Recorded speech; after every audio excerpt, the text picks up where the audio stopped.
the dry terraced valleys of Gansu province, the poorest in China.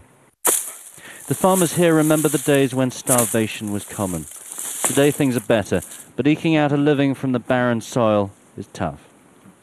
The crops this year aren't very good, mainly because of the drought. We basically got nothing from what we planted in the summer. The Jia family have lost all of their wheat harvest this year to drought.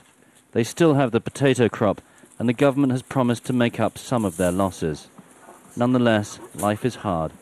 They, like millions of Chinese farmers, are victim to the growing wealth gap. Back at home, Mrs. Jia cooks a simple lunch. Today they can feed their 3 children and elderly father, although the cost of education is a concern. But they could have more. The family recently lost half of its land to a government tree planting scheme. It's something, after careful consideration, Mr. Jia would like to take up with President Hu Jintao.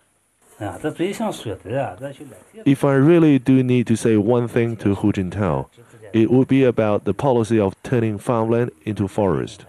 It is a good thing. The problem is what we need more compensation for the farmland we lost. Down the road is the market where the Jias sell their produce. Hu Jintao has actually visited this area twice in the past 5 years. A local party member told us President Hu had helped the burden on the farmers.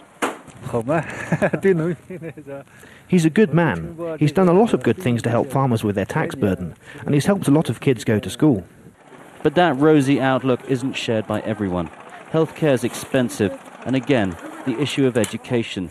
For farmers, that's the only way for their children to escape the cycle of poverty. China's farmers have a very big problem. They're bringing their produce, potatoes in this case, to the marketplace and getting pretty much the same price they got 5 years ago. The problem is that because China's growing so fast, inflation is at about 20%. So the price they're having to pay for their own food is much greater. But there's very little the Jia family can do about that. They're grateful to Hu Jintao that they now have enough to eat. Anything else will just have to wait. Tony Cheng, Al Jazeera, Gansu, Northwest China.